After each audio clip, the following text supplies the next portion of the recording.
You are listening to a TechSide Network podcast, TechSide.net, casual conversation from technically passionate people. This podcast contains harsh language and covers adult topics. You will be challenged by views with which you do not agree. We may not be politically correct, but we are correct about politics. It is said that a fish rots from the head down. I know little of Piscean biology, but I do know that universities follow this rule.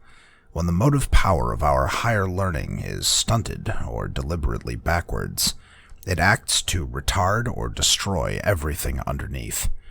What moves intellectual pursuits, and therefore societies, and therefore history, is philosophy. That's quite the claim, I realize. But if you accept that man is the rational animal, and that his fundamental means of survival is the use of his mind, his reason, then the subject which teaches man how to think ought to have an outsized influence on the currents of history. Philosophy not only teaches us how to think, but explains what is real, how we know it, how we should act, and how we should organize society. These are serious tools. No mere playthings. They have vast ramifications. Under the influence of a rational philosophy which conforms to reality, the sciences can thrive. Under a philosophy which tells us that nothing is knowable and a man is helpless in this world, the opposite comes to pass. It's not just what gadgets are produced, but if they are produced at all. It's not just the cost of fuel, but the invention of the automobile. It's not just the quantity of antibiotics and surgeries, but the existence of medicine as a field. It's not just the efficacy of psychological therapists, but whether they consider man to be fixable or just at the mercy of fate. Philosophy provides the ammunition to each of these fields. It answers the three essential questions that science requires answered before it can even begin. What exists? How do I know it? What is man's relationship with existence? It is self-evident that without a strong grasp on how nature is to be understood, science is impossible. Before you understand how two entities interact with each other, you must first know that they exist. You must first know that you can know it. You must first know that you can know, that you exist, that you are conscious. This is exactly what philosophy answers. So, with what do our universities provide our scientists today? With what kind of ammunition are they going into battle? What is the dominant philosophy in university? Well, it's a bit of a mix. There are some Platonic elements, talking about how we cannot know a thing as it is, only as it appears to us, that our senses are invalid, useless. This mixes well with the skeptical argument that says we can't really know anything, even that we exist. Maybe we're just in a big simulation. And then there are the peddlers of the mind-body dichotomy who perpetuate this whole debacle by divorcing reason from nature and relegating philosophy to rationalistic polemics, just hurling floating abstractions at one another, accomplishing nothing, and never tying back to reality. This is, of course, leaving out the new wave of social theorists who claim that reality is shaped by everything from our race, our ancestral traditions, what we ate for breakfast, and the squirting of our glands.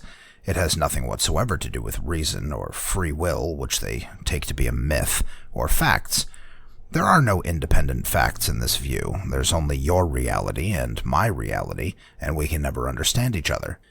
Clearly, most science students will recoil from and avoid such trash almost by instinct. That way we must not tread. They sense that it is antithetical to their pursuits, but what it truly is, they cannot see. It requires delving into those vacuous classrooms to understand that the content and character of what is taught there is backwards, outmoded, and in some cases, evil. I use evil here to mean not only immoral, but also harmful. Aren't I being a bit disingenuous? Aren't I taking this to an extreme? What is the result of such mindless blatherings? Who cares if some thick-skulled half-wit in a leather-patched tweed jacket wants to get tenure by extolling the virtues of Kant, Plato, and Dewey? What does this all cause? Well, we can look at history for some answers and today for some more. Without turning this into a history lesson, Aristotle's ideas were dominant during the Renaissance and the Industrial Revolution. Plato's will was felt during the Dark Ages. Turning to today, we can see the fingerprints of a disintegrated philosophy all around if we know how to look. Modern art being nothing more than the artist admitting defeat by way of watercolors. Progressive education focusing on socialization instead of academics.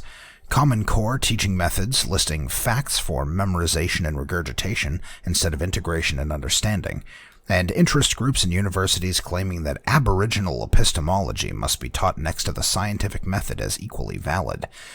Frankly, there's a whole cast's worth of explaining to do on that one, but suffice it to say that they believe that, quote, a traditional interpretation held by a collective, unquote, holds merit. They do not go on to explain how a collective can know anything apart from its individuals, nor how being, quote, traditional, unquote, gives it any legitimacy. But this is all still in the classroom, right? Maybe the scientists will make it out into the real world, shake their head, and out will fall all this regressive garbage.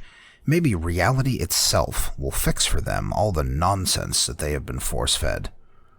I'm afraid it's not so simple. As any lab tech can tell you, even the smallest evasions or inconsistencies can wreak havoc on the scientific process. I was reminded recently of a video I saw by Michael of Vsauce.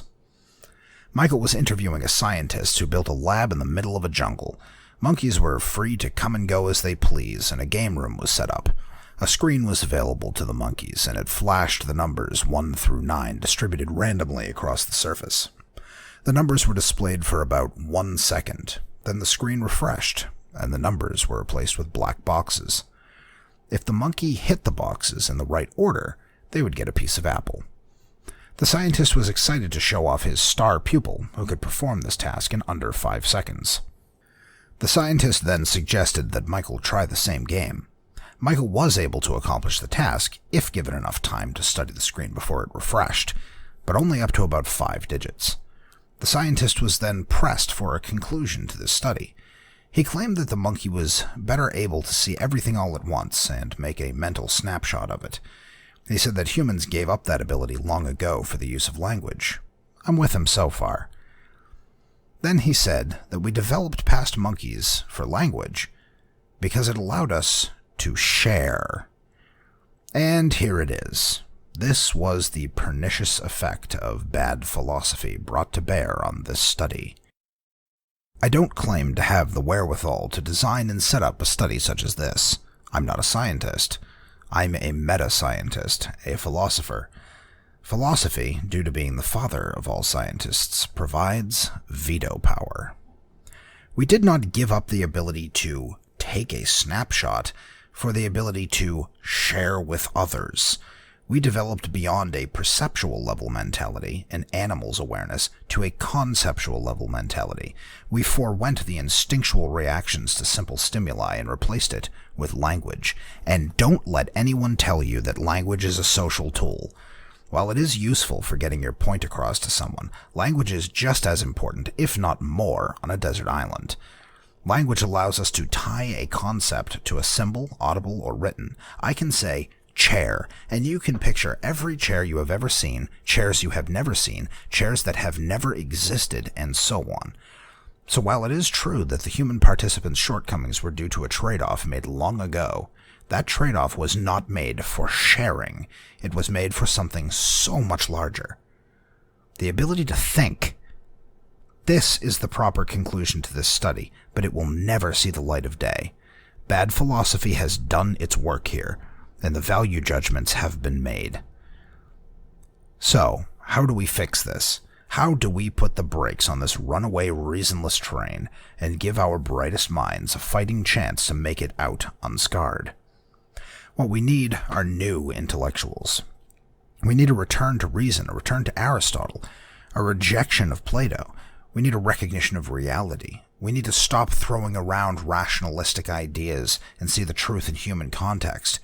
We need to stop plumbing the depths of our own navels and accept our roles as thinking beings in a knowable world. But that's just the negative. That's what we need to stop, but that leaves a vacuum.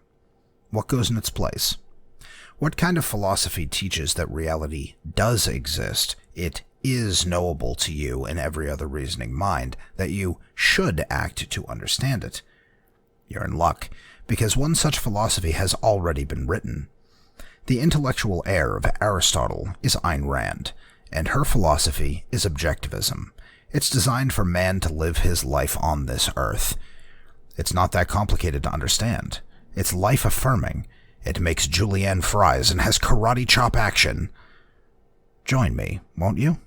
The future is so bright if we have the right principles to guide us. Hey, it's time for the Tweet of the Week. The Tweet of the Week this week comes from Richard Dawkins, who has made an ass of himself as usual. Here's the tweet he must have pumped out from the porcelain throne. Quote, "It's one thing to deplore eugenics on an ideological, political, or moral grounds. It's quite another to conclude that it wouldn't work in practice. Of course it would. It works for cows, horses, pigs, dogs, and roses. Why on earth wouldn't it work for humans? Facts ignore ideology." Holy shit, no. Just no. Richie, baby. It's not that we're all just squeamish at the idea of forced sterilization of undesirables, outcome-based breeding, or authorities telling us who we may or may not mate with. The moral is the practical. The immoral is the impractical. Eugenics is wrong and would not work because it is immoral and fails the test of reason. It removes from the equation the two things that make humans what they are: reason and free will.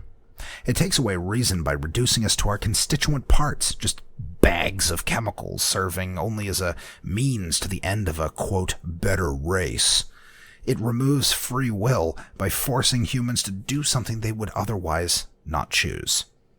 I have met janitors who are far better people than most professors. I have met doctors that I hope will never procreate. I have met musicians that play beautifully, but don't have the drive to make it past their couch. I've met kids who grew up in the slums and are now starting families under a roof that they own because they busted their asses. If I've met them, I'm certain you have too. So knock it off with this playing God bullshit and recognize the truth. You have to do the hard work. You have to judge everyone as an individual. You have to realize that man is a being of self-made soul. And when you do realize that, you may not like what you've made of yours. We have a little listener feedback this week as well. It was brought to my attention that I made a mistake in the last podcast. I claimed that man would have rights on a desert island. This is inaccurate. One would not have rights alone in nature. Rights are a social construction. They are a conceptual product of the reasoning mind. On a desert island, one would have freedom, but there would be no one there to infringe upon one's freedom, and thusly no rights to worry about. Thank you to the gentleman who DM'd me that correction. If you would like me to cover a specific topic, or if you have feedback, I can be reached on Twitter at @AmericanitisTech, that's the @ American, ITISTEK, or at americanitis@techside.net. Please subscribe to the show on Apple Podcasts or Google Podcasts, and take the time to leave us a review and comment. We have a Patreon page, which enables you to support the podcast for as little as $1 a month at patreon.com/techside. Show notes are available at techside.net/americanitis. We thank you all for listening. Later days.